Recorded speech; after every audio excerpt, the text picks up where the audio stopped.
O Brasil só pode contar com você. As convocações para as manifestações de apoio ao governo Bolsonaro, marcadas para o dia 15 de março, data do 5º aniversário do primeiro grande protesto pelo impeachment de Dilma Rousseff, traz pautas como o fechamento do Congresso Nacional e do Supremo Tribunal Federal e a cassação ou prisão de suas lideranças.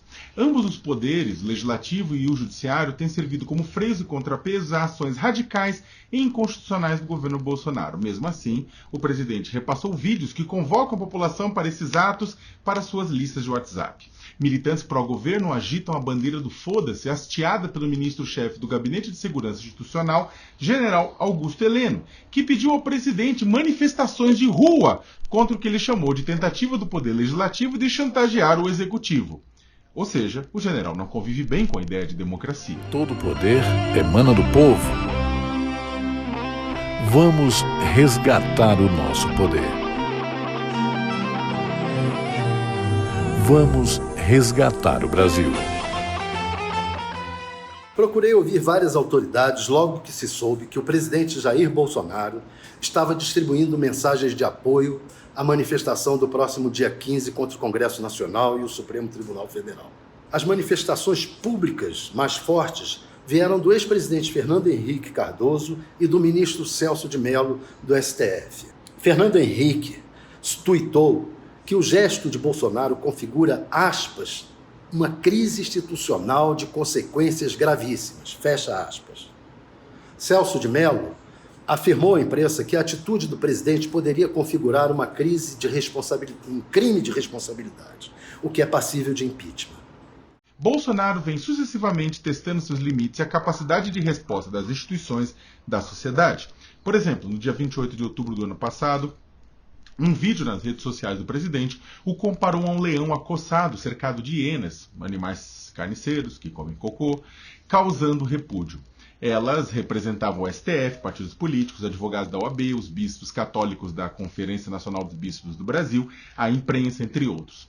O leão era salvo por um outro identificado como conservador patriota e depois trocavam afagos. Ministros do Supremo Tribunal Federal reagiram com irritação. No dia seguinte, Bolsonaro pediu desculpas afirmando que o vídeo foi publicado por terceiros. Os outros magistrados da corte e lideranças políticas preferiram calar. Reservadamente, um dos ministros do Supremo disse acreditar que mesmo que Bolsonaro queira fechar o Congresso, a democracia brasileira atingiu um tal nível de evolução que os principais agentes políticos e econômicos não aceitariam o recuo. O presidente do STF não se manifestou. O presidente da Câmara, Rodrigo Maia, soltou um tweet protocolar em defesa da democracia sem ênfase. Até onde procurei, o Davi Alcolumbre, presidente do Congresso Nacional, nada falou. E os militares, idem, também se recolheram. Resolveram não falar ou colocar panos quentes, afirmando que o presidente não apoiou a manifestação contra o Congresso, mas um ato de apoio a seu próprio governo. Em seu primeiro ano de governo, Bolsonaro tentou, das formas mais criativas e sem nenhuma cerimônia, retroceder em garantias e proteções sociais. Em alguns casos, foi bem sucedido, principalmente naqueles que dependiam diretamente da ação ou inação do Poder Executivo. Por exemplo, com o desmonte das estruturas de fiscalização, monitoramento, controle, já houve aumento da devastação ambiental sentido internacionalmente. Enquanto isso, a liberação desenfreada de agrotóxicos será sentida no corpo desta e das futuras gerações.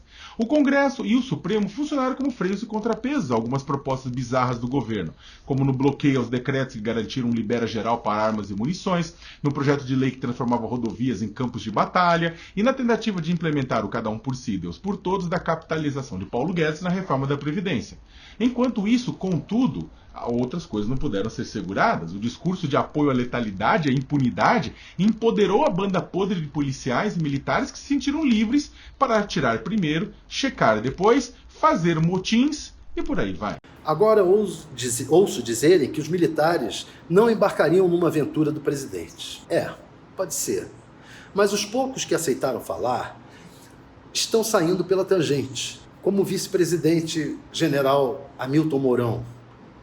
Todos dizem que a manifestação do dia 15 de março é democrática e não é contra o Congresso.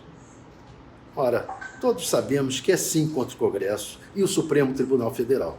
Que Bolsonaro vai virar o jogo no STF indicando para a vaga de Celso de Mello um aliado do Planalto como ministro da Justiça, Sérgio Moro, bem afinado. Basta ver a reação de Moro ao motim dos policiais militares no Ceará. Como ministro da Justiça, ele tinha que agir com firmeza, mas Moro foi lá dizer que está tudo bem e praticamente passou a mão na cabeça dos amotinados encapuzados que tomaram os quartéis, incendiaram carros e promoveram um aumento estúpido da criminalidade no Estado. Mas o governador é do PT. Bolsonaro não abre mão do pacto com os policiais, que são o núcleo de sua base eleitoral. Quanto aos militares, por que eles vão falar? Por que vão se surgir contra um governo que distribui para a caserna os cargos e os DAS que antes eram distribuídos para os políticos? No fundo, Bolsonaro tem com os militares brasileiros uma estratégia semelhante ao do presidente da Venezuela, Nicolás Maduro, com os militares venezuelanos, cuja cúpula também está toda com empregos no governo. Paulo Arantes, um dos mais importantes pensadores brasileiros que formou décadas de filósofos na Universidade de São Paulo, em conversa comigo no final do ano passado, disse que no limite Bolsonaro vai tornar as instituições flexíveis às necessidades de acúmulo de seu poder. E já teria feito isso com a Receita Federal, a Polícia Federal, o COAF, a Procuradoria-Geral da República. Questionado se o presidente odeia a democracia, Arantes cravou, aspas, odiar a democracia pressupõe que ele tem um conhecimento a respeito da natureza intrínseca daquilo que ele está enfrentando. Ele não está nem aí, isso não existe para ele. Para ele, isso é alguma idiosincrasia, vocabulário jornalista, mais nada. Qual?